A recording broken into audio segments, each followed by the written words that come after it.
નમસ્કાર વિદ્યાર્થી મિત્રો, હું વિશાલ પરમાર રિજનલ સેન્ટર અમદાવાદ વતી આપ બધા મિત્રોનું સ્વાગત કરું છું. આજે આપણું એક ઓનલાઈન સેશન છે જેના વિશે આપણે ફોરેન્સિક સાયકોલોજી BPCE 021 જે સબ્જેક્ટ છે આપણો એના વિશે વાત કરશું. ફોરેન્સિક સાયકોલોજી વિષય એના વિશે આપણે બધા મિત્રોને ઘણી બધી જિજ્ઞાસા હોય. ઘણા બધા વિદ્યાર્થીઓ અમારી પાસે આવે છે, પૂછે છે, સર ફોરેન્સિક સાયકોલોજી વિશે શું છે? ક્લિનિકલ સાયકોલોજી અને ફોરેન્સિક સાયકોલોજીની વચ્ચે શું તફાવત હોય છે? આપણે આ બધી જ વસ્તુનો વિસ્તારપૂર્વક સમજીશું અને ફોરેન્સિક સાયકોલોજી વિશે ભારત દેશના અંદર અત્યારે હાલની શું સ્થિતિ છે, તમારું જેટલું પણ આપણું જે આખું બુક છે, જે બુકનું અંદર આપણું પહેલું સેક્શન છે, આપણે તે સેક્શનની વાત કરીશું. તો હવે સૌથી પહેલા આપણે શરૂઆત કરીએ કે ફોરેન્સિક સાયકોલોજી બરાબર છે, એટલે કે ન્યાય સહાયક મનોવિજ્ઞાન શું છે અને એ મનોવિજ્ઞાનની શાખાના અંદર કેવા કેવા પ્રકારના કામગીરી થાય છે, જે આપણે આપણા અભ્યાસક્રમના અનુસાર જોવાનું છે. તો ફોરેન્સિક પહેલા આપણે એના વિશે સમજીએ, પછી મનોવિજ્ઞાન વિશે, પછી એ બંનેનું જોડાણ કઈ રીતે થાય છે, આપણે તેનો વિસ્તારપૂર્વક સમજીશું. ફોરેન્સિકને એક લેટિન વર્ડ છે જેનું નામ છે ફોરેન, બરાબર છે, એટલે કે ફોરમ.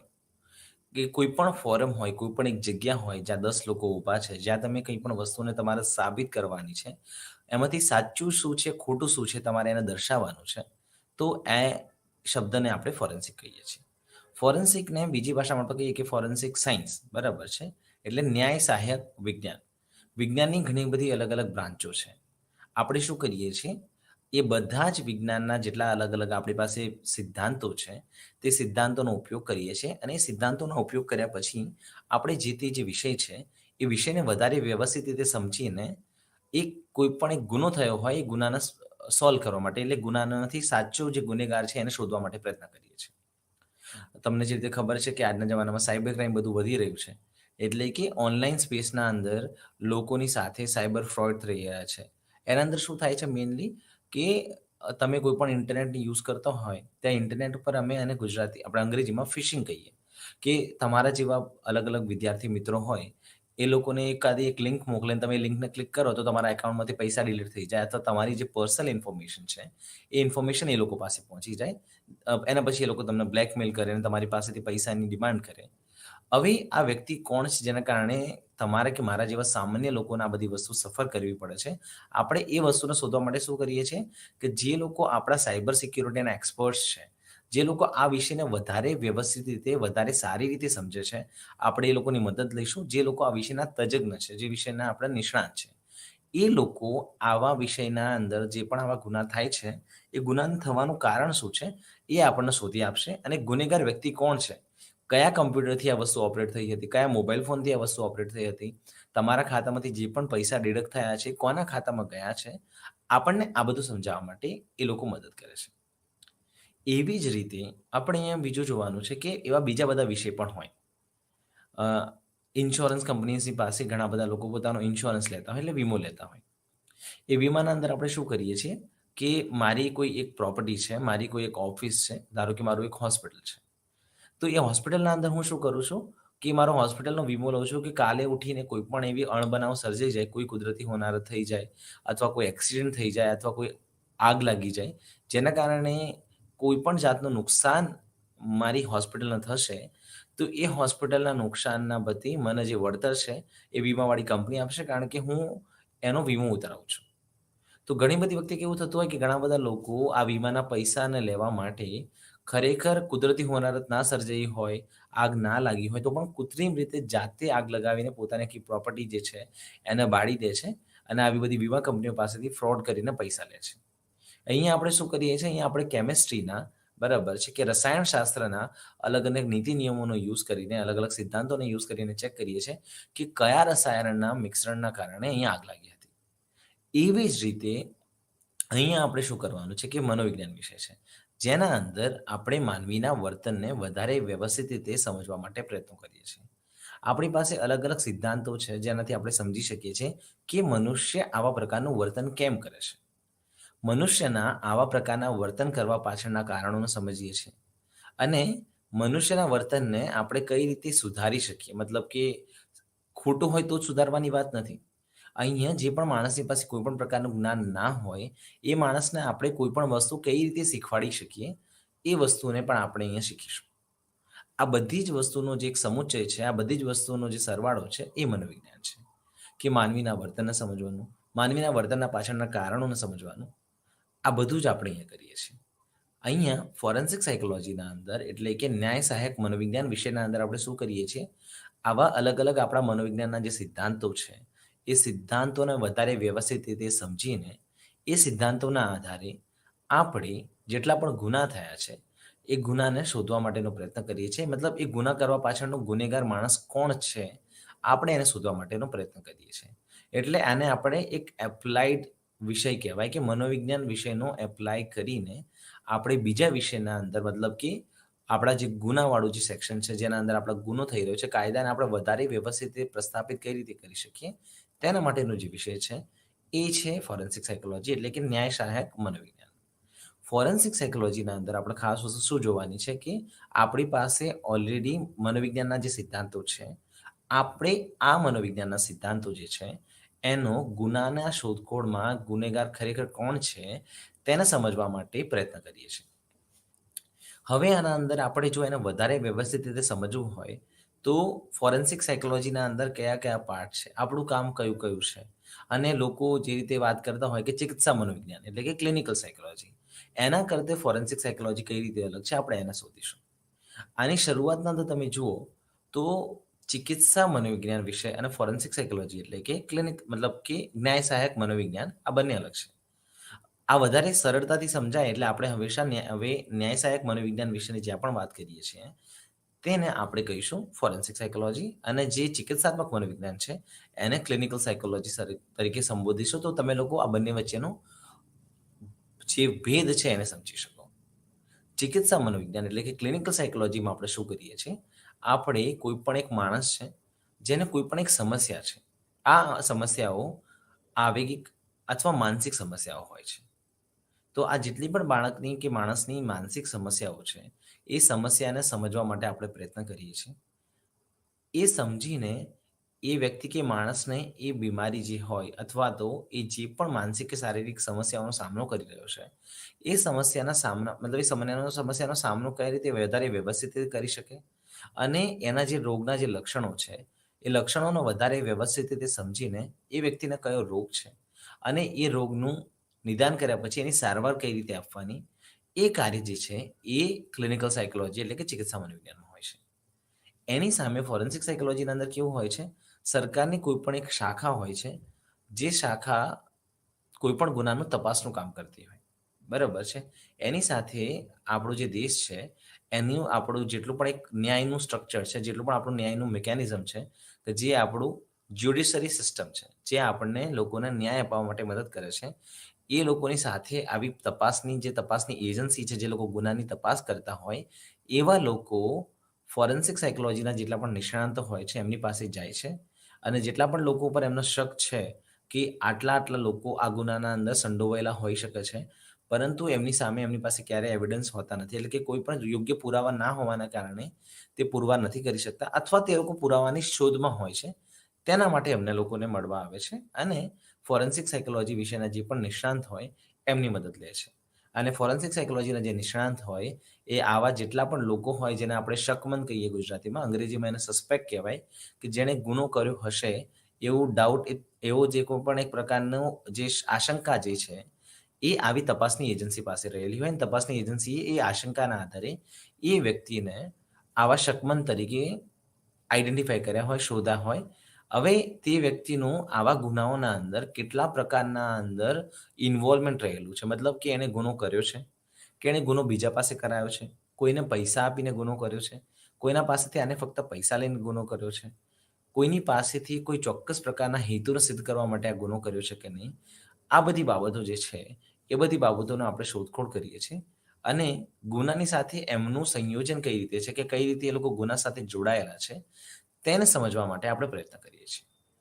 એટલે ક્લિનિકલ સાયકોલોજીના અંદર કેવું હોય કે કોઈ પણ જે વ્યક્તિ છે, જેને સમસ્યા હોય, એ જાતે અથવા તો એના જેટલા પણ ઓળખીતા અથવા નજીકના લોકો હોય અથવા જે લોકો એમને જાણે છે, એ લોકો આવા વ્યક્તિઓને ક્લિનિક અથવા હોસ્પિટલ સુધી લઈને આવે અને આ લોકો જે છે એ પોતાની બીમારીને વધારે વ્યવસ્થિત રીતે સમજે અને સમજ્યા પછી આ બીમારીમાંથી બહાર કઈ રીતે આવી શકાય એના માટે જે છે એનું કાઉન્સેલિંગ અથવા એનું થેરાપ્યુટિક ઇન્ટરવેન્શન એટલે કે અલગ-અલગ પ્રકારની મનોવૈજ્ઞાનિક થેરપી હોય, એ થેરપી આપીને આ બીમારીમાંથી એને બહાર લાવવા માટે પ્રયત્ન કરવામાં આવે, જેને માનસિક બીમારી હોય એને. માનસિક બીમારીની સામે આપણે આવી બધી ટ્રીટમેન્ટના પ્લાનના અધ્યયન કરીએ. એમ બીજું એક હોય, જેને આપણે માનસિક રીતે મંદતા કહીએ, જેને અંગ્રેજીમાં ઇન્ટેલેક્ચ્યુઅલ ડિસેબિલિટી કહેવાય. ઇન્ટેલેક્ચ્યુઅલ ડિસેબિલિટી એટલે કે કેવું છે કે એ એક જન્મગત અવસ્થા છે, જે અવસ્થાના કારણે એ લોકોનો જે ઇન્ટેલિજન્ટ ક્વોશન્ટ એટલે કે આઈક્યુ જે છે, એ લોકોનો જે બુદ્ધિઆંક છે, એ સામાન્ય લોકો કરતાં ઓછો છે. જેના કારણે એ લોકો બીજા લોકોની સાથે આવી રીતે સમાજના અંદર જે રીતે ઘુળી-મળીને રહેવું છે, સમાજના જે નીતિ નિયમો છે, એને વધારે વ્યવસ્થિત રીતે સમજવામાં, લોકોની આશાઓને વધારે વ્યવસ્થિત રીતે સમજવામાં, લોકોની સાથે કામ કરવાના અંદર, એ બધાના અંદર અમુક-અમુક પ્રકારની ખામી સર્જાય. જે ખામીનું મૂળ એ જે તે બાળક હોય એની માનસિક મંદતામાં એટલે કે ઇન્ટેલેક્ચ્યુઅલ ડિસેબિલિટીમાં રહેલો હોય. એટલે ક્લિનિકલ સાયકોલોજીસ્ટ જે હોય, જે લોકો ક્લિનિકલ સાયકોલોજીસ્ટ તરીકે કામ કરતા હોય, એ આવા ઇન્ટેલેક્ચ્યુઅલ ડિસેબિલિટી સાથેના સંકળાયેલા લોકોની સાથે કામ કરે અને બીજા બધા એની સિવાયની જેટલી પણ મેન્ટલ ઇલનેસ છે, એટલે કે માનસિક બીમારીઓ છે, એ માનસિક બીમારીઓની સાથે આ લોકો કામ કરે, જેના અંદર કાં તો વ્યક્તિ એમની પાસે પહોંચે અથવા તો એના સંબંધીઓ એમને લઈને હોસ્પિટલના અંદર આવે અથવા ક્લિનિકના અંદર આવે અને પછી જે ક્લિનિકલ સાયકોલોજીસ્ટ હોય એ એમને મદદ કરે એ બીમારીમાંથી બહાર આવવા માટે. જ્યારે ફોરેન્સિક સાયકોલોજીના અંદર કેવું હોય કે એક જે પણ માણસને શકમન તરીકે ઓળખવામાં આવ્યો છે, એ માણસને જે તપાસ કરતી એજન્સી હોય, જે એજન્સી આવા કામોના, આવા રોગોની તપાસ કરે છે, એ એજન્સી એમને શોધે અને એવા એજન્સી આ લોકોનું જે ગુનો થયો છે, એની સાથે એમનું જોડાણ કઈ રીતે છે, એમણે ગુનાના અંદર કઈ-કઈ પ્રકારની કારીગરી કરી છે, કયા-કયા પ્રકારનો ભાગ ભજવ્યો છે, એ બધાને વ્યવસ્થિત રીતે સમજવા માટે આ લોકો પ્રયત્ન કરે છે. એટલે આપણે આ બધી બાબતોના ખાસ ધ્યાન રાખવાની છે. હવે એના સિવાય બીજી બધી વસ્તુ શું છે, આપણે એને વ્યવસ્થિત રીતે જોઈશું કે ફોરેન્સિક સાયકોલોજીના અંદર આપણી પાસે જેટલા પણ લોકો આવે છે, એ લોકોને આવી તપાસની એજન્સી લઈને આવે છે, જેના ઉપર આપણે તપાસ કરીએ છીએ અને અલગ-અલગ આપણા ફોરેન્સિક સાયકોલોજીના મશીન્સ હોય, જે મશીન્સથી આપણે એમની પાસેથી ખરેખર કેટલી ઇન્ફોર્મેશન મળે છે, એ લોકો સાચું બોલે છે, ખોટું બોલે છે, એને વધારે વ્યવસ્થિત રીતે સમજવા માટે એમની પાસે ગુનાથી લગતી કોઈપણ પ્રકારની માહિતી છે કે નહીં, આપણે તેને સમજવા માટે પ્રયત્નો કરીએ છીએ.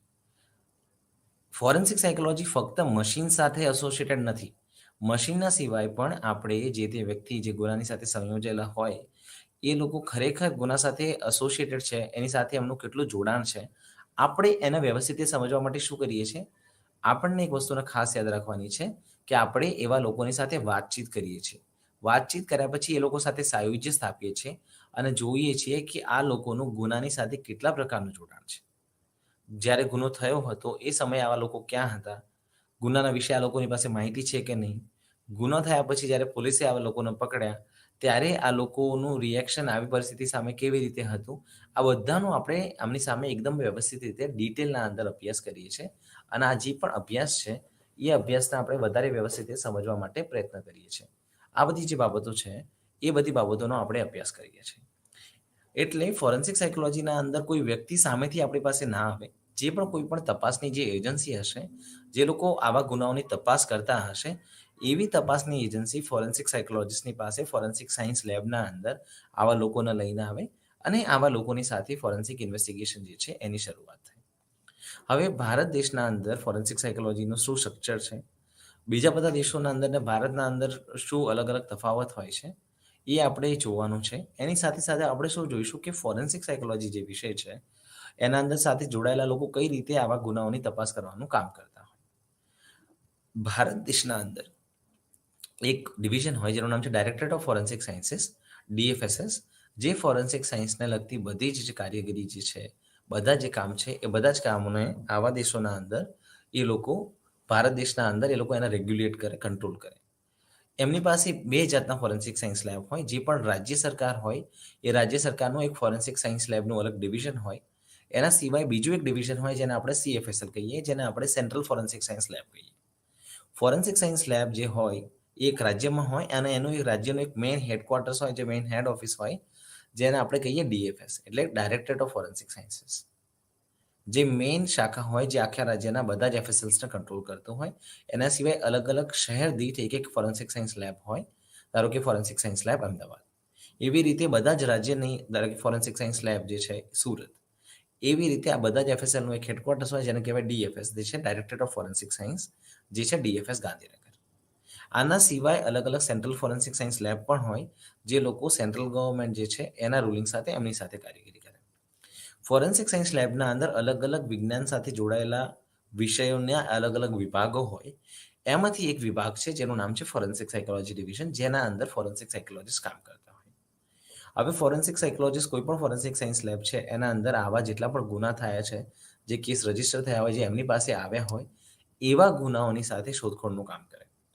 આપણે શું કરીએ છીએ અહીંયા ભારત દેશના અંદર, એ આપણે વ્યવસ્થિત સમજવાની જરૂર છે. અને ફોરેન્સિક સાયન્સ વિષયનો કઈ કઈ જગ્યાએ સ્કોપ છે, આગળ ફોરેન્સિક સાયન્સ વિષયને ભણવાને લગતી માહિતી જે છે આપણે એના વિશે વધારે વ્યવસ્થિત સમજીશું. અલગ અલગ જગ્યાએ બેચલર્સ અને માસ્ટર્સ લેવલે જેટલી પણ જગ્યાએ કોલેજીસના અંદર કોર્સ થાય છે, ત્યાં ઘણી બધી જગ્યાએ એક પેપર હોય છે ફોરેન્સિક સાયકોલોજીનું, ક્રિમિનલ સાયકોલોજીનું, જેનાથી એ લોકો જે પણ ગુનેગારો છે તમે એને વધારે વ્યવસ્થિત સમજી શકો. ઇન્વેસ્ટિગેશન એટલે કે તપાસના અંદર ફોરેન્સિક સાયકોલોજી જે છે એનું કેટલું મહત્વ રહેલું છે અને ફોરેન્સિક સાયકોલોજીસ્ટ કયા કયા કામ કરે છે, આપણે એને વધારે વ્યવસ્થિત સમજી શકીએ. ભારત દેશના અંદર ફોરેન્સિક સાયકોલોજી વિષયના અંદર સૌથી વધારે લીડિંગ લેન્ડમાર્ક જે કહેવાય એ છે નેશનલ ફોરેન્સિક સાયન્સ યુનિવર્સિટી, જે પહેલાં ગુજરાત ફોરેન્સિક સાયન્સ યુનિવર્સિટીના નામે જાણીતું હતું. ત્યાં તમને એમએસસી ફોરેન્સિક સાયકોલોજી અને એમફિલ ફોરેન્સિક સાયકોલોજી એવા બે ડેડિકેટેડ ફોરેન્સિક સાયકોલોજીના કોર્સ મળે છે, જેના અંદર તમે 2 વર્ષના અંદર, બંને કોર્સ 2-2 વર્ષના છે, જેના અંદર 2 વર્ષના અંદર ફોરેન્સિક સાયકોલોજી વિષય શું છે, ફોરેન્સિક સાયકોલોજીની અલગ અલગ જે થિયરી છે, જે ગુનો છે એને સમજવા માટેની અલગ અલગ થિયરી છે, ગુનેગારો ગુનો કેમ કરે છે, આપણે અત્યારે એને વધારે વ્યવસ્થિત સમજી શકીએ, એ બધી જે કામ છે એને તમને સમજાવવામાં આવે છે. અને ફોરેન્સિક સાયકોલોજીના અલગ અલગ આ જેટલા પણ આપણી પાસેના પ્રિન્સિપલો અથવા જે નિયમ આપણે જેને કહીએ છીએ, જે નિયમો અથવા સિદ્ધાંતો છે, એ સિદ્ધાંતોનો આપણે ઇન્વેસ્ટિગેશન એટલે કે તપાસના અંદર કઈ રીતે યુઝ કરી શકીએ. અને અદ્યતન નવી નવી જે ટેકનોલોજી કઈ છે તપાસ કરવાના અંદર, એ બધી જ ટેકનોલોજી નેશનલ ફોરેન્સિક સાયન્સ યુનિવર્સિટીના અંદર એમએસસી ફોરેન્સિક સાયકોલોજી કોર્સ અને એમફિલ ફોરેન્સિક સાયકોલોજી કોર્સના અંદર સમાવિષ્ટ છે. આ છે ભારતના અંદર ભણવાની દ્રષ્ટિએ ફોરેન્સિક સાયકોલોજી. હવે આપણે વાત કરીએ કે ફોરેન્સિક સાયકોલોજીસ્ટનો રોલ શું હોય, રિક્રુટમેન્ટ કઈ કઈ જગ્યાએ થાય અને એ લોકોનું અલગ અલગ કામને વિભાજિત કઈ રીતે કરવામાં આવે છે. તો સૌથી મેઇન કામ જે રીતે તમે સમજો છો કે ફોરેન્સિક સાયન્સ લેબના અંદર ફોરેન્સિક સાયકોલોજી ડિવિઝનના અંદર ફોરેન્સિક સાયકોલોજીસ્ટ જે હોય એમને હાયર કરવામાં આવે. અલગ અલગ ડિવિઝન્સને પ્રમાણે અલગ અલગ એમના સેક્શનિંગ હોય, જેને સાયન્ટિફિક અસિસ્ટન્ટ, સાયન્ટિફિક ઓફિસર, પછી assistant director, deputy director, director, એવા અલગ અલગ ફોરેન્સિક સાયન્સ લેબના અલગ અલગ આપણા અ, તમે કહી શકો કે અલગ અલગ પગથિયા છે લેવલના, તમે એમાંથી કોઈ પણ જગ્યાએ ડિવિઝનના અંદર કામ માટે જોડાઈ શકો. બરાબર છે. અમુક જે કામ છે એ તમે ફ્રેશર્સ તરીકે જોડાઈ શકો, નવા કોર્સના ભણ્યા પછી સરકાર જ્યારે રિક્રુટમેન્ટ કરે ત્યારે જોડાઈ શકો, સરકારની જે ભરતી હોય એના ભાગના રૂપે. બીજી જે અમુક લેવલની પોસ્ટ હોય જેના અંદર અમુક પ્રકારનો અનુભવ જે છે એ રિક્વાયર્ડ હોય, એ જરૂરી હોય. હવે ફોરેન્સિક સાયન્સ લેબના અંદર ફોરેન્સિક સાયકોલોજી જે છે એના અંદર કોઈ પણ ગુનેગાર જેના અગેન્સ્ટ ગુનો નોંધાય છે, જેના માટે શકમન તરીકે જેટલા લોકોને આઈડેન્ટિફાય કરવામાં આવે છે, શોધવામાં આવે છે, એ લોકો ગુના સાથે જોડાયેલા છે કે નહીં, તેને આપણે જોવા માટેનું કામ કરીએ છીએ. એના સિવાય બીજું શું છે કે ઘણી બધી વખતે મેન્ટલી ઇન્સેનિટી એક એવું એક ડિવિઝન છે, એક મેગ્નેટન રૂલ છે.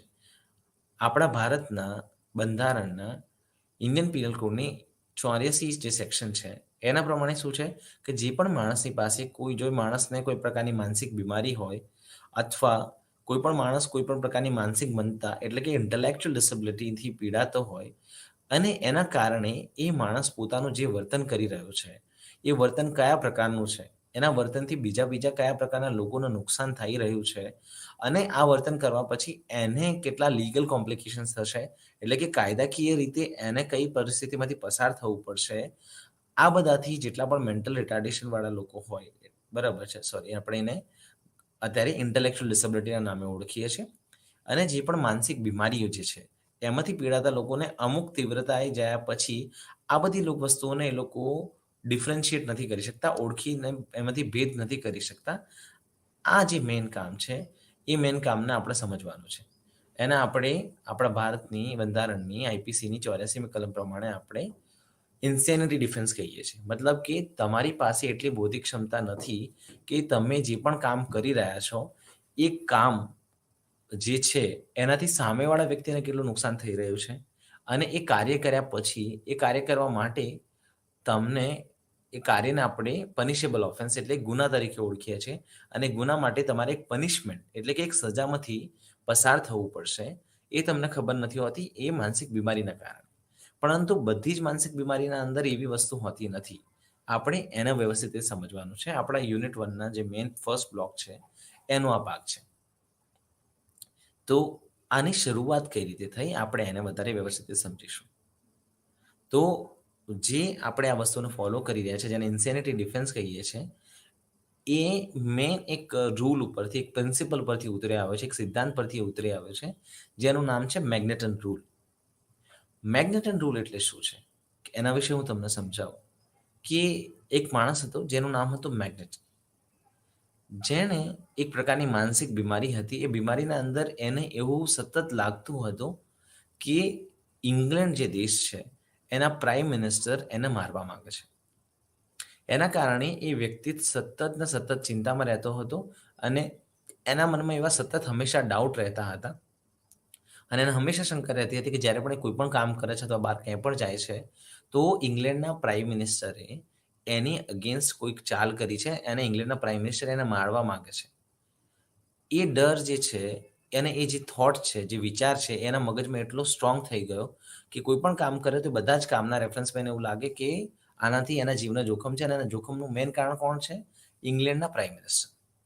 તો એ વ્યક્તિએ શું કર્યું? એ વ્યક્તિએ એક જગ્યાએથી ગન મેળવી, બંદૂક મેળવી અને એ બંદૂક ને પિસ્તોલથી જ્યાં ઇંગ્લેન્ડના પ્રાઇમ મિનિસ્ટર હતા ત્યાં એમને ગોળી મારીને મારવા માટે પ્રયત્ન કર્યો અને એ બનાવના અંદર ઇંગ્લેન્ડના પ્રાઇમ મિનિસ્ટરને કંઈ ના થયું પરંતુ એમના એક સેક્રેટરી હતા જેમને ગોળી વાગી અને એમના જે સેક્રેટરી છે એ ત્યાં ને ત્યાં ગુજરી ગયા.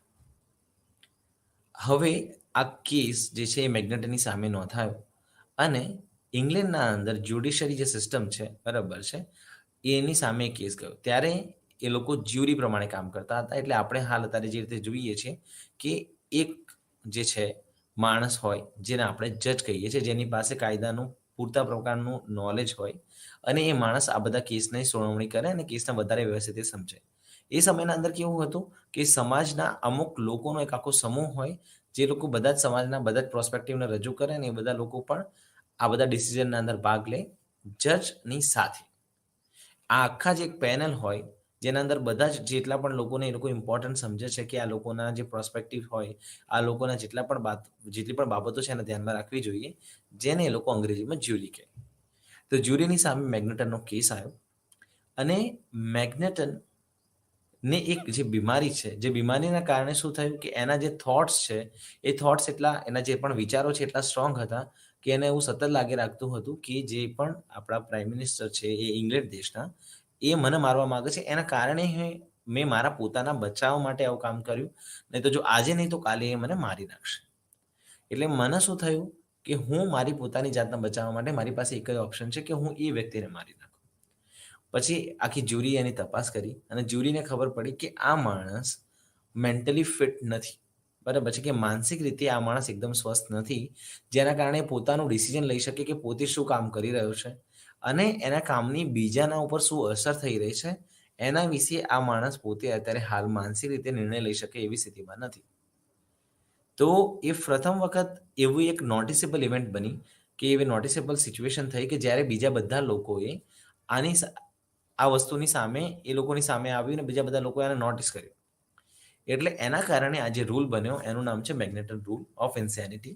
કે એના પ્રમાણે આપણે જોઈએ કે આ મેગ્નેટનના સિદ્ધાંત પ્રમાણે કે જે પણ માણસને કોઈ એવી પ્રકારની માનસિક બીમારી હોય જે બીમારીના કારણે કોઈ પણ માણસની જે બોધનાત્મક શક્તિઓ છે જેને અંગ્રેજીમાં આપણે કોગ્નિટિવ એબિલિટીઝ કહીએ છીએ એના ઉપર ઇમ્પેક્ટ થાય અને આ બધી જ બોધનાત્મક શક્તિની જે ઇમ્પેક્ટ છે એના કારણે શું કરશે આ માણસને સાચું શું છે ખોટું શું છે એ જાણવાની એ માણસને સમજવાની એની શક્તિ છે એક શક્તિ જે છે એના અંદર ક્ષતિ થાય અને આ માણસ આ વસ્તુને વધારે વ્યવસ્થિત રીતે સમજી ના શકે કે સામેવાળા માણસનું આવું વર્તન કરવા પાછળનું કારણ શું છે, હું જે આવું વર્તન કરીશ એ વર્તનની સામેવાળા માણસ પર કઈ અસર થશે. આ બધી વસ્તુને જે છે એ માણસને સમજવામાં તકલીફ થાય અથવા સમજી ના શકે અને આના કારણે શું થાય એમનું બિહેવિયર જે છે આમનું જે વર્તન છે એ વર્તન એવા પ્રકારનું થાય કે જેને આપણે આવા બધા જ પ્રકારના વર્તનના ગુના તરીકે ઓળખીએ છીએ. તો આપણે આ વસ્તુને ખાસ વધારે વ્યવસ્થિત રીતે સમજવાની છે. આના અંદર 2 વસ્તુ ખાસ હોય કે એ માનસિક બીમારી તમારાના અંદર હોવી જોઈએ અને માનસિક બીમારીની તીવ્રતા એટલા કક્ષા સુધી હોવી જોઈએ કે એ તીવ્રતાના કારણે તમે જે તે માનસિક બીમારી છે, એ માનસિક બીમારી તમારા પર એટલી હાવી થઈ ગઈ છે કે તમે એ નથી ઓળખી શકતા કે તમારું કામ જે છે, તમે જે કાર્ય કરી રહ્યા છો, એ કાર્યથી તમે બીજા લોકોને, બીજા વ્યક્તિઓને નુકસાન કરી રહ્યા છો. અને આ નુકસાન કર્યા પછી તમને જે પનિશમેન્ટ થશે, તમારા ઉપર જે પણ સજા થશે, એ સજાથી તમને પોતાને પણ નુકસાન થશે. આ બંને વસ્તુની સમજ એવા વ્યક્તિના અંદર હોતી નથી. અને એ સમજ ના કેળવવાનું માટેનું મુખ્ય કારણ શું છે કે એ બીમારી. પહેલાના સમયના અંદર ધારો કે હું અત્યારે 29 વર્ષનો છું. હું 24-25 વર્ષનો હતો ત્યારે આ બધી સમજ મને હોઈ શકે છે. પરંતુ અત્યારે હાલ એ માનસિક બીમારીના કારણે હું મારો આ જે કંટ્રોલ છે, મારા વર્તનનો, એ મારા પોતાના ઉપરથી ગુમાવી બેસ્યો છું.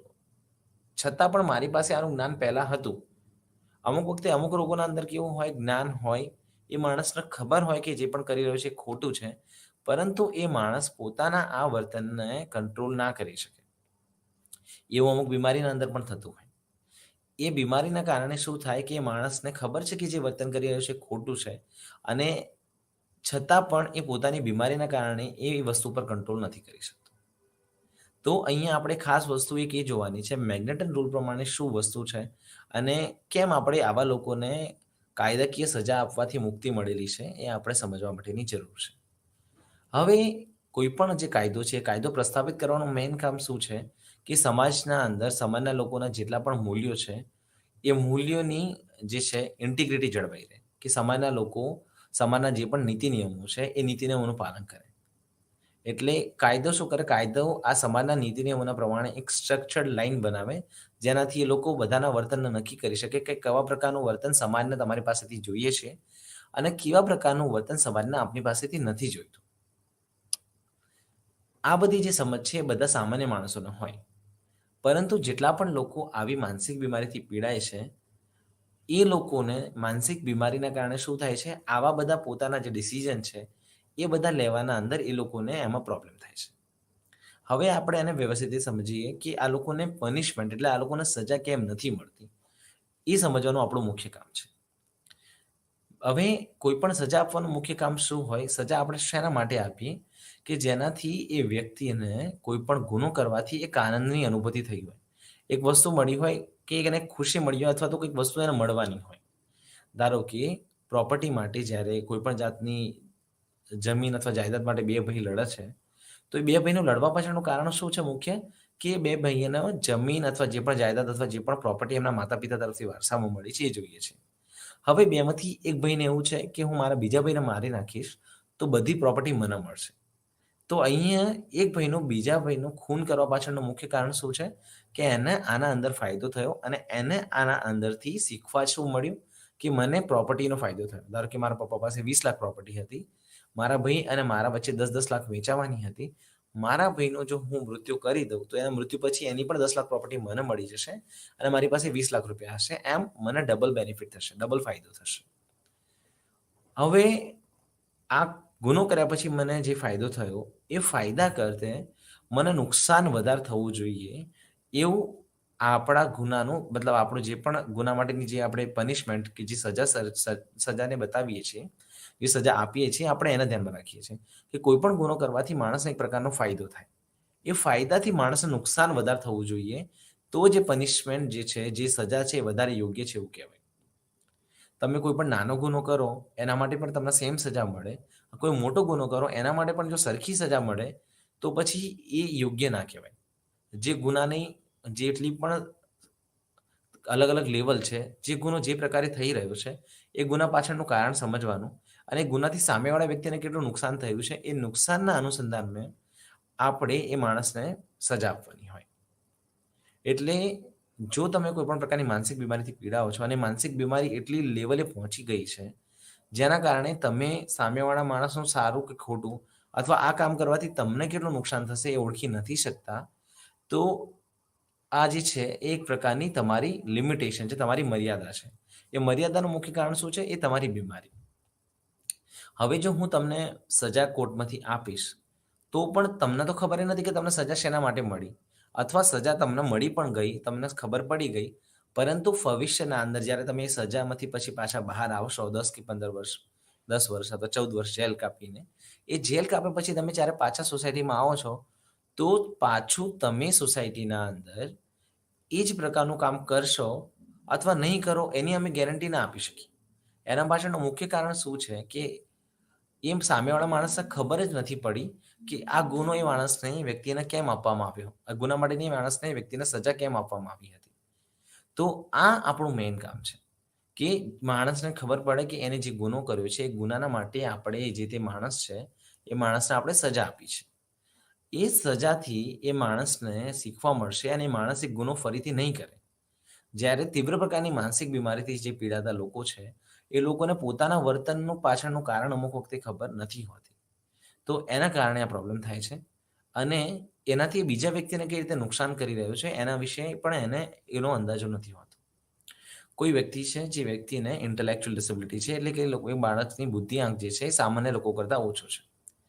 હવે એ બાળક જ્યારે રોડ ઉપરથી કંઈક જગ્યાથી બીજી જગ્યાએ જઈ રહ્યો છે અને એને કોઈ વ્યક્તિ ચીડાવે છે, તો એ ચીડાવાના સમયમાં બાળકને શું જોઈએ છે કે હું આ માણસને મને ચીડાવવાથી બંધ કરું, મને નથી ગમતું આ માણસ જે છે એના કારણે મને ચીડિયાપણું થઈ રહ્યું છે, આ માણસ જે છે એ મને વારે ઘડીએ કંઈ ને કંઈ કહીને અથવા કંઈક ને કંઈક કરીને હેરાન કરી રહ્યા છે. હવે આ હેરાનગતિથી મારે મુક્ત થવું છે. તો હેરાનગતિથી મુક્ત થવા માટે હું તાર્કિક રીતે ચર્ચા વિચારણા નથી કરી શકતો આ વ્યક્તિ પાસે, કારણ કે મારો બુદ્ધિઆંક એના સામાન્ય લોકો જેટલો નથી. મેં ક્યાંકથી શીખ્યું છે અથવા મેં ક્યાંક જોયું છે અથવા મને ખબર નથી શું કરવું જોઈએ. મેં રસ્તામાં જોયું એક પથ્થર હતો. તો એ પથ્થર લઈને મેં એ માણસને મારી દીધો. હવે એ પથ્થરે માણસને મારવા પાછળનો મારો મેઇન ઉદ્દેશ્ય શું હતો કે એ માણસ જે મને ચીડાઈ રહ્યો છે, એ ચીડાવવાનું બંધ કરે. પરંતુ એ પથ્થર વાગવાથી સામેવાળા માણસને નુકસાન થઈ શકે છે અને એનું મોત પણ નીપજી શકે છે. મોત નીપજવા પાછળનું કારણ હું બન્યો છું એવું મને નથી ખબર, કારણ કે મેન એની તકલીફ શું છે કે હું આ માનસિક બીમારીથી પીડાઈ રહ્યો છું અથવા મારો બુદ્ધિઆંક ઓછો છે, જેના કારણે હું નક્કી ના કરી શક્યો કે મારા વર્તનનું સામેવાળાના ઉપર શું અસર થઈ. અને આવું થયા પછી જે પણ આપણી લીગલ સિસ્ટમ છે, જે પણ આપણી કોર્ટ છે, એ કોર્ટ મને કયા પ્રકારની સજા આપશે અને એ સજા આપવા માટેનું મેન કારણ આ વ્યક્તિનું આવું મૃત્યુ મારાથી થવું તે છે, તે મને સમજ નથી હોતી. એના કારણે શું થાય છે કે જો તમે મને પનિશમેન્ટ આપી પણ દેશો, તમે મને સજા આપી પણ દેશો, પણ એ સજા ભોગવ્યા પછી હું પાછો સોસાયટીમાં જઈને ગુનો ફરીથી નહીં કરું એની કોઈ ગેરંટી નથી.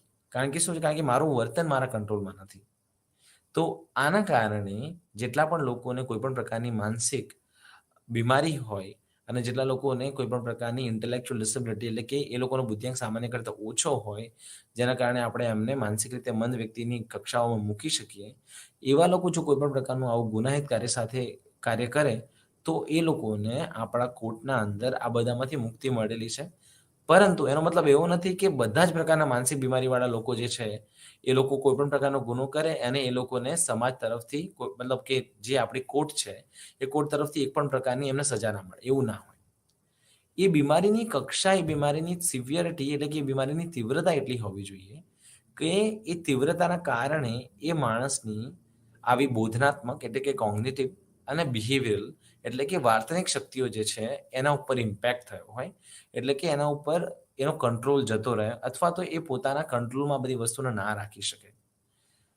ઘણા બધા એન્ઝાયટી અથવા સ્ટ્રેસથી એસોસિએટેડ જે નાના લોકો જે બીમારી છે, જે હળવા પ્રકારની બીમારી છે, જે ઘણા બધા મોટાભાગના લોકોની પાસે થતી હોય છે.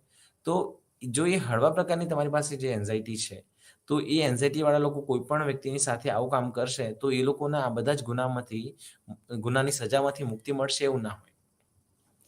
એટલે આવા લોકોની આપણે તપાસ કરીએ, બરાબર છે, અને તપાસ કરીને ખરેખર આ લોકોને એવી માનસિક પ્રકારની બીમારી છે કે નહીં, આપણે એને શોધવી પડે. અને જો એ બીમારી હોય, તો એ બીમારીની કક્ષા એટલી જ છે કે એ કક્ષાના કારણે, એ બીમારીની જે તીવ્રતા છે એના કારણે જે તે વ્યક્તિ છે, એ વ્યક્તિ પોતાની જાતને એ ગુનાહિત કાર્ય કરવાથી રોકી નથી શકતો અને આ બધી જે સમસ્યાઓ છે એ થાય છે. એટલે આ બધાનો આપણે ગહન અભ્યાસ કરવો પડે. ત્યારે આપણે જોઈ શકીએ કે માણસ જે છે એ મેન્ટલી સેન છે, એટલે કે માનસિક રીતે ફિટ છે કે નહીં.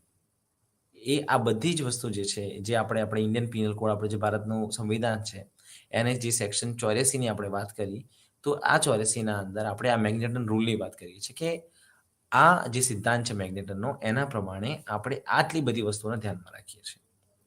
હવે આપણે વાત કરીએ કે ફોરેન્સિક સાયકોલોજી વિષયના અંદર લોકો શું શું કામ કરે. ફોરેન્સિક સાયન્સ લેબ હોય, ફોરેન્સિક સાયન્સ લેબ સિવાય ઘણા બધા કરેક્શનલ હોમ હોય, જેને આપણે સુધાર ગૃહ કહીએ. હવે આપણી પાસે અહીંયા ભારતના અંદર બે પ્રકારનું ડિવાઇડેશન છે પોપ્યુલેશનના અંદર. જેટલા પણ બાળકો છે, જે બાળકો 18 વર્ષથી ઉંમર મોટી એમની નથી થઈ, જે લોકોની ઉંમર 18 વર્ષથી ઓછી છે, એવા જો બાળકો કોઈ પણ પ્રકારની ગુનાહિત પ્રવૃત્તિ કરે, તો એ બધા બાળકોને ગુના વિશેનું મતલબ કે કાયદા વિશેનું યોગ્ય જ્ઞાન હોતું નથી. જેના કારણે આવા બધા બાળકો શું છે કે કાર્ય કોઈ કરતા હોય, તે કાર્ય કરતી વખતે આવા બાળકોને ખબર નથી હોતી કે આ બધી કાર્ય જે છે એને ગુનામાં ગણવામાં આવે અને એના કારણે એને સજા થઈ શકે છે. એટલે એ વસ્તુને ધ્યાનમાં રાખીને અહીંયા શું કરવામાં આવે છે, એવા બધા જે બાળકો છે, એ બધા જ બાળકોને આપણે જુવેનાઇલ તરીકે ઓળખીએ છીએ, જેને આપણે બાળ અપરાધ સુધાગૃહમાં મૂકીએ છીએ. અને એવા બાળકોને કઈ રીતે ટ્રીટ કરવાના, જેટલા પણ બાળકો આવી બધે ગુનાના કોન્ફ્લિક્ટમાં આવ્યા છે, એ લોકોને ખબર નથી કે આ જે પણ કાર્ય એમને કર્યું છે, એ કાર્ય ગુનો છે. કારણ કે શું છે કે એના પોતાનું જે બાળકનું ડેવલપમેન્ટ છે, ડેવલપમેન્ટ એટલું થયું નથી. પ્લસ કાયદાકીય રીતે કઈ વસ્તુને યોગ્ય ગણાય છે, કાયદાકીય રીતે કઈ વસ્તુને અયોગ્ય ગણાય છે અને એના માટેની કયા પ્રકારની સજા છે, એવું આ બાળકોની પાસે પોતાનો એમનો જે છે કોઈ અનુભવ હોતો નથી, અથવા કોઈ શિક્ષણ નથી હોતું. એના કારણે 18 વર્ષથી ઓછી ઉંમરના બાળકો જે હોય, લોકો જે હોય, એ લોકો કોઈ પણ આવી ગુનાહિત પ્રવૃત્તિ સાથે જોડાય, તો એ લોકોને આવા આપણે બાળ અપરાધ સુધાગૃહના અંદર મોકલીએ છીએ.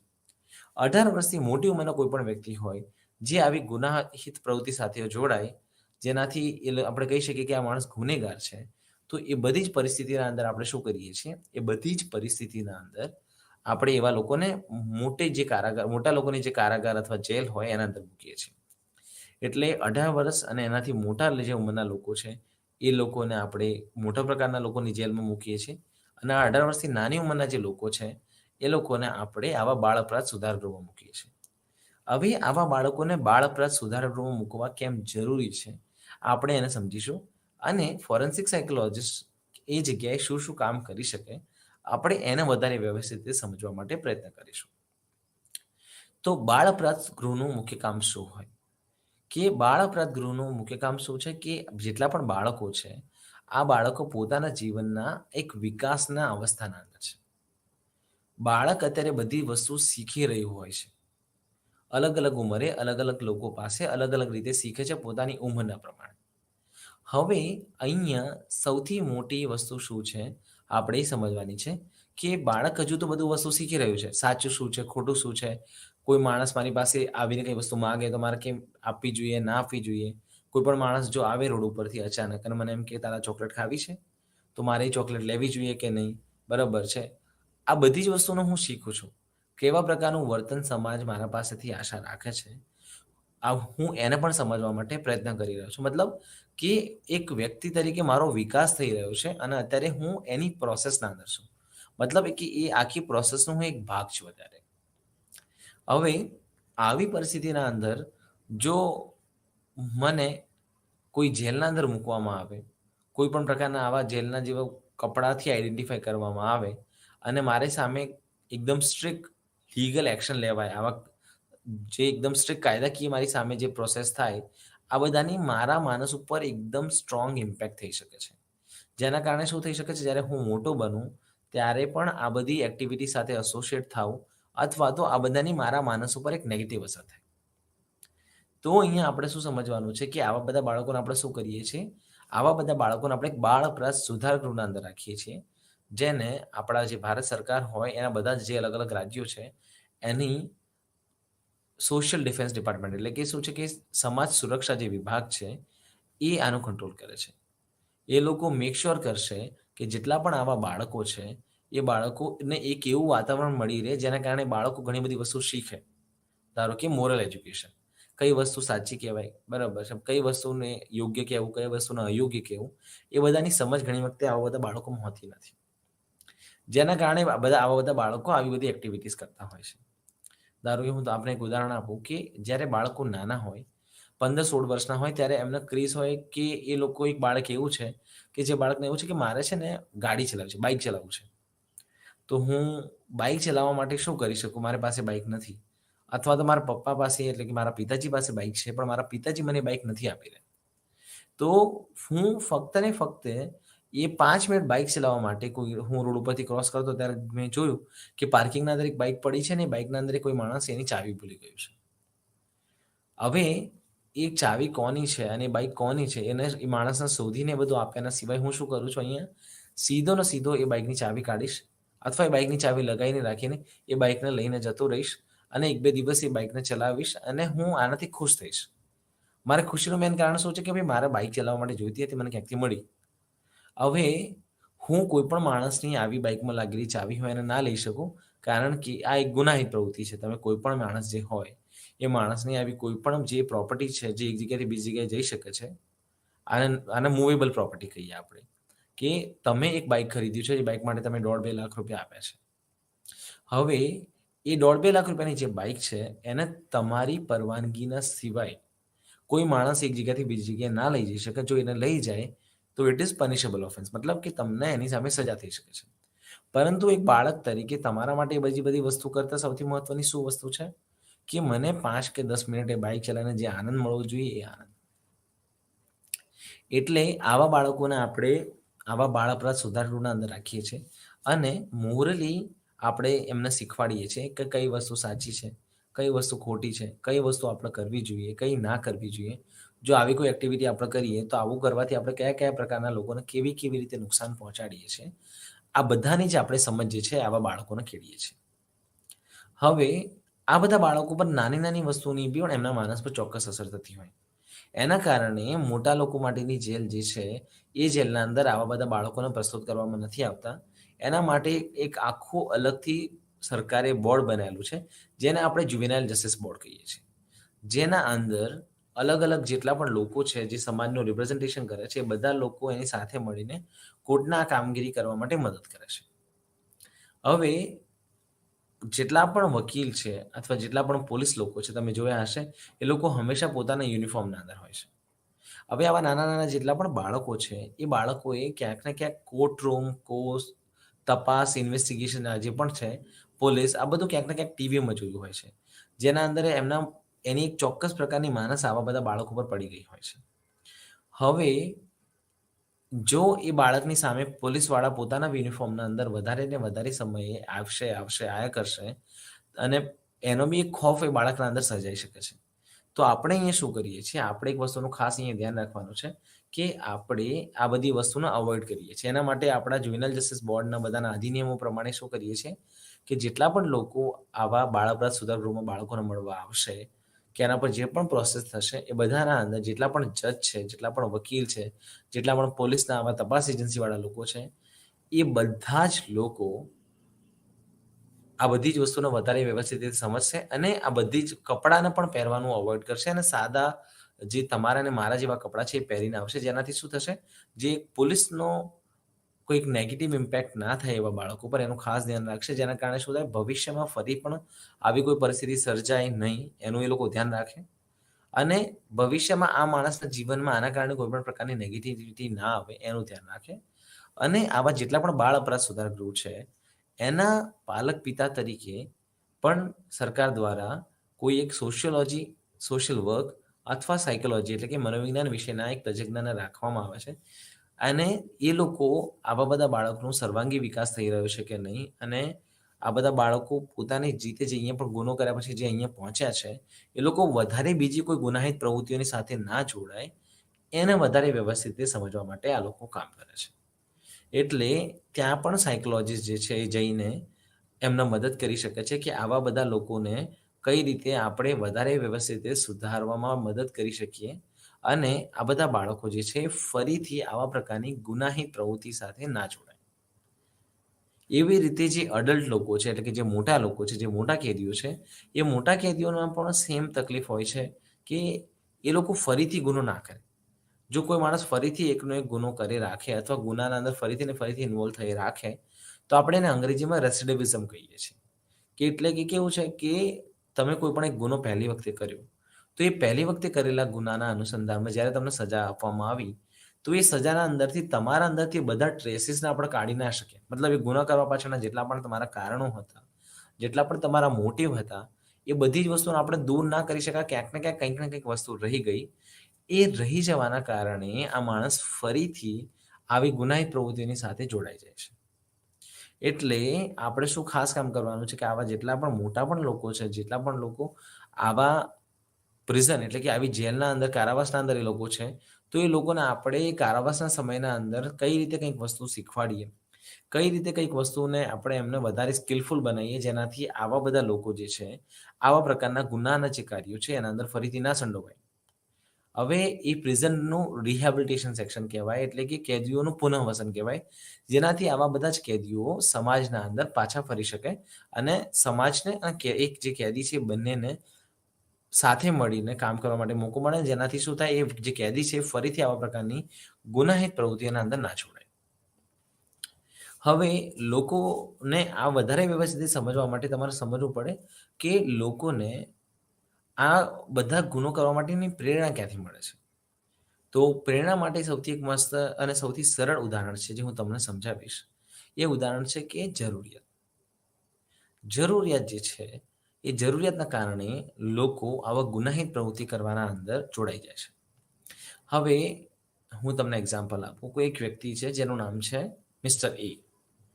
મિસ્ટર એ એની પાસે કોઈ પણ પ્રકારની નોકરી નથી અને મિસ્ટર એ જે પણ કામ કરી રહ્યા છે, એ જે પણ કારીગરી કરી રહ્યા છે એના અંદરથી એમને એટલા પૈસા નથી મળતા અને અચાનક એક દિવસ ડૉક્ટરનો ફોન આવે છે અથવા ડૉક્ટરની પાસે હોસ્પિટલમાં એમની માતાને લઈ જાય છે અને ડૉક્ટર કહે છે કે તમારી માતાને કેન્સર છે અને જો આપણે આપણી માતાને આ કેન્સરની બીમારીથી બચાવવા હોય તો એ બીમારીથી બચાવવા માટે આપણે 20 લાખ રૂપિયા આપીને તાત્કાલિક ઓપરેશન કરાવવું પડશે. હવે જે મિસ્ટર એ છે એના જેટલા પણ મિત્રો છે એની પાસે એને પૂછી લીધું. પૈસા તો એની પાસે પહેલાથી નથી. હવે સૌથી મોટું ચેલેન્જ એ છે કે એ વ્યક્તિ જે છે મિસ્ટર એ પોતાની માતાને કઈ રીતે બચાવશે. હવે આ પરિસ્થિતિના અંદર લોકો મોટાભાગે શું કરે છે, કોઈ પણ એવી ગુનાહિત પ્રવૃત્તિના અંદર જોડાય અને એ પ્રવૃત્તિમાંથી એ લોકો આવા જે પૈસા છે એ પૈસા લાવે અને પોતાના ઘરના જે લોકો છે એનો લોકોનો જીવ બચાવે. પણ અહીંયા સૌથી મોટી શું પ્રોબ્લેમ છે, કોઈ પણ માણસના પૈસા કમાવાથી આપણા દેશના અર્થતંત્રના, ન્યાયતંત્રને કોઈ પણ પ્રોબ્લેમ નથી. પરંતુ એ તમે અયોગ્ય રીતે કમાઓ અને જેનાથી તમે બીજા લોકોને નુકસાન કરો તો એ ખોટું છે. હવે આ ગુનો કરવા માટેનો એનો મુખ્ય ઉદ્દેશ્ય શું હતું કે એની પાસે બીજા કોઈ એવા મતલબ એની પાસે એવા બીજા કોઈ રિસોર્સ નહોતા, એની પાસે એવી કોઈ સ્કિલ નહોતી, જેના કારણે માણસ કામ કરીને એટલા પૈસા અર્ન કરી શકે અથવા બીજા લોકો પાસેથી આ પૈસા ઉધાર લઈ શકે. હવે આ માણસ જ્યારે જેલમાં આવે છે એકવાર શોધાઈ ગયા પછી, ત્યારે એ માણસને ભણવાનું પૂછવામાં આવે છે. તો એ માણસ કહે છે કે હું તો 5મું ધોરણ નપાસ છું. 5મું ધોરણ નપાસ છું અને એના સિવાય મને કંઈ પણ નથી આવડતું. હવે એ માણસ જે છે, એ માણસને આપણે જેલના અંદર આવું જે કેદી પુનર્વસન પ્રોગ્રામ છે, એના અંદર આપણે શીખવાડીએ છીએ કે તમે લાકડાની ટેબલ અને ચેર બનાવતા શીખો. હવે તમે જ્યાં સુધી સારું નહીં શીખી રહો ત્યાં સુધી અમે તમને ફક્ત 5,000 આપશું પર મહિનાના. જો તમે એકદમ વધારે વ્યવસ્થિત રીતે લખવાનું શીખી જાઓ અને આવી રીતે ફર્નિચરનું કામ કરવાનું શીખી જાઓ, તો આપને 5,000ની જગ્યાએ 10,000 રૂપિયા મળશે પર મંથ. હવે આપ શું કરી રહ્યા છો કે આપ તો જેલનો એક ભાગ ઓલરેડી છો જ અને જેલ તરફથી આપને એક જવાબદારીને સંબોધવામાં આવી છે, એક જવાબદારી આપને આપવામાં આવી છે. હવે એ કામ તમે કરશો તો તમને અમુક પૈસા મળશે. શરૂઆતમાં જ્યારે તમને કંઈ નહોતું આવડતું ત્યારે તમને જેલ તરફથી 5,000 રૂપિયા પર મહિને આપવામાં આવતા હતા. જ્યારે તમે 6 મહિના, વર્ષ કામ કર્યા પછી એ વસ્તુ શીખી ગયા, ત્યારે જેલ તરફથી આપણને 10,000 રૂપિયા મળવા માંડ્યા. એટલે કે આપનો એક માસનો માસિક પગાર થયો 10,000 રૂપિયા. તમે 5 વર્ષ ત્યાં કામ કર્યું, કારણ કે 5 વર્ષ આપની સજા હતી. 5 વર્ષ સજાનું કમ્પ્લીટ કર્યા પછી તમે જ્યારે જેલમાંથી બહાર નીકળો છો, ત્યારે આપની પાસે ઘણા બધા પૈસા છે. એ જે પૈસા છે, એ પૈસાથી આપ કોઈ પણ પ્રકારનો વ્યવસાય સ્થાપી શકો છો. ધારો કે આપ પોતે આવું ફર્નિચરનું કામ કરવા માટે પોતાનું એક આખું ફર્નિચરનું સેટઅપ ઊભું કરી શકો છો. અથવા આપ જો આવું ફર્નિચરનું સેટઅપ ઊભું કરવા ના માંગતા હોય, તો આપ કોઈ બીના ત્યાં માણસ સાથે જઈને કામ કરાવી શકો છો. હવે તમારે લાગે છે કે આપની પાસે પૈસા નથી અને આપ આવી રીતે કોઈ પાસે જાઓ અને કહો કે મને ફર્નિચરનું આટલું કામ આવડે છે, તમે મને રાખી લેશો નોકરી? તે માણસ કે, "હા, હું આપને નોકરી રાખીશ, પણ હું આપને ફક્ત 30,000 જ આપી શકીશ." જેવું આ ₹30,000 સાંભળે છે, ત્યારે માણસને રિયલાઈઝ થાય છે કે આ જ કામ હું જ્યારે જેલના અંદર કરતો હતો, ત્યારે મને જ આ કામ કરવા માટે જેલના અંદર ફક્ત ₹10,000 આપવામાં આવતા હતા. જ્યારે સોસાયટીના અંદર બહાર 25 કે ₹30,000 આપવામાં આવે છે. મતલબ કે સોસાયટીના અંદર રહેવાથી મને વધારે પ્રકારનો ફાયદો થઈ રહ્યો છે. આ જે વધારે પ્રકારનો ફાયદો છે, જો મારે એને લેતા રહેવું હોય, તો મારે સોસાયટીની વચ્ચે રહેવું જોઈએ અને સોસાયટીની વચ્ચે આ કામ કરીને હું પ્રતિષ્ઠાપૂર્વક આ પૈસા કમાઈ શકું છું. જે મારે કામ કરવા માટે પહેલા મારી પાસે કોઈ ઓપ્શન નહોતો અને મારે ચોરી કરવી પડતી હતી. હવે મારી પાસે ચોરી કરવાનો કોઈ સ્કોપ નથી, કારણ કે હું ઓલરેડી એટલા પૈસા એકદમ સરળતાથી કમાઈ શકું છું, જેનાથી હું મારું પોતાનું ગુજરાન ચલાવી શકું.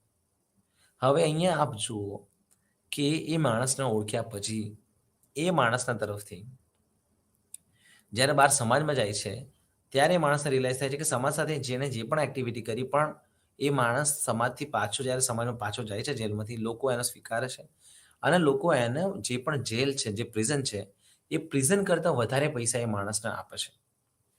આનાથી શું થશે? એ માણસને મોટિવેશન મળશે, એ માણસને પ્રેરણા મળશે કે હું સમાજની વચ્ચે જ રહીશ, સમાજે જેટલા નીતિ નિયમો બનાવ્યા છે, એ બધા જ નીતિ નિયમોનું પાલન કરીશ અને આ નીતિ નિયમોનું પાલન કરીને હું મારા વર્તનને વધારે વ્યવસ્થિત રીતે કરીશ, જેનાથી મારા કોઈ પણ દિવસે ફરીથી આવી જેલમાં જવાનો મોકો ના આવે. એટલે આવી રીતે કરીને આપ જેટલા પણ જેલના અંદર લોકો રહે છે, એ લોકોને જેલમાંથી બહાર રહેવા માટે પ્રેરણા આપો છો, જેનાથી આ લોકો ફરીથી આવા પ્રકારનો ગુનો ના કરે. તો આ બધી જ વસ્તુઓની આપણે વાત કરી. હવે આપણે ફરીથી એકવાર એને રિવાઇઝ કરી લઈએ કે ફોરેન્સિક સાયકોલોજી શું છે? કે ફોરેન્સિક સાયકોલોજી એ એક અપ્લાઇડ સાયકોલોજીનો મનોવિજ્ઞાનનો વિષય છે, જેના અંદર આપણે ગુનાઓની શોધખોળના અંદર જ્યુડિશિયરી સિસ્ટમને મદદ કરવા માટે મનોવિજ્ઞાન વિષયનો ઉપયોગ કરીએ છીએ. એવી રીતે બીજા બધા સાયન્સ પણ છે, જેને આપણે કેમિસ્ટ્રી છે, બરાબર છે, ફોરેન્સિક બાયોલોજી ડિવિઝન છે, ફોરેન્સિક બેલિસ્ટિક ડિવિઝન છે. એવી રીતે અલગ ડિવિઝન્સ હોય. એવી રીતે આપણો ફોરેન્સિક સાયકોલોજી ડિવિઝન છે, જે લોકો ફોરેન્સિક સાયકોલોજી વિષય સાથે સંબંધિત જેટલી પણ કામગીરી છે, એ કામ કરે છે. ફોરેન્સિક સાયકોલોજી ક્લિનિકલ સાયકોલોજીથી અલગ કઈ રીતે છે, આપણે એના વિશે વાત કરી કે ક્લિનિકલ સાયકોલોજીના અંદર આપણું મેઇન અટેન્શન કોના ઉપર હોય? પેશન્ટને અને પેશન્ટના અંદર ઇમ્પ્રુવમેન્ટ લાવવા માટે. જ્યારે ફોરેન્સિક સાયકોલોજીના અંદર શું છે કે આપણે ફોરેન્સિક સાયકોલોજી વિષયના અંદર જે તપાસની એજન્સી છે ને, એ તપાસની એજન્સીના કેસને તપાસ કરવા માટે મદદ કરીએ છીએ. આપણે જે સસ્પેક્ટ હોય એ આપણા સેન્ટર પોઈન્ટ ના હોય. આપણું મેઇન કામ શું છે કે જે માણસ તપાસ કરી રહ્યો છે, એ માણસને આપણે વધારે વ્યવસ્થિત રીતે માહિતી આપી શકીએ, જેનાથી એ માણસ આ જે તે તકલીફ છે, એ તકલીફમાંથી બહાર આવી શકે. મતલબ જે પણ ઇન્વેસ્ટિગેશનના જે તપાસની એજન્સીના ઓફિસર છે, જે આ કેસ સોલ્વ નથી કરી શક્યા, એ આ કેસને સોલ્વ કરી શકે. હવે આના અંદર તપાસની જે એજન્સી છે, એ આપણા માટે મેઇન એજન્સી છે, કારણ કે એ એજન્સી આપણી પાસે સસ્પેક્ટને લઈને આવ્યા છે, જે શકમંદ છે એને લઈને આવ્યા છે અને આપણે શકમંદની તપાસ કરીને જોઈશું કે આ શકમંદ કેટલા આવા ગુનાના અંદર જે ઇન્વોલ્વમેન્ટ છે, એમાંથી આ જે ગુનો માટે એમના પર નોંધાયો છે, ધારો કે આ મર્ડર છે, એમણે એક 15 વર્ષના બાળકનું મર્ડર કરી દીધું છે. હવે આ માણસે 15 વર્ષના બાળકનું મર્ડર કર્યું છે કે નહીં, એ તપાસવાનું મારું કામ છે. પણ એ તપાસ કર્યા પછી હું એનો રિપોર્ટ એ જે તે માણસને નહીં આપું. એનો રિપોર્ટ હું જે તે ઇન્વેસ્ટિગેશનની એજન્સી, જે તપાસની એજન્સી છે, એને રિપોર્ટ આપીશ.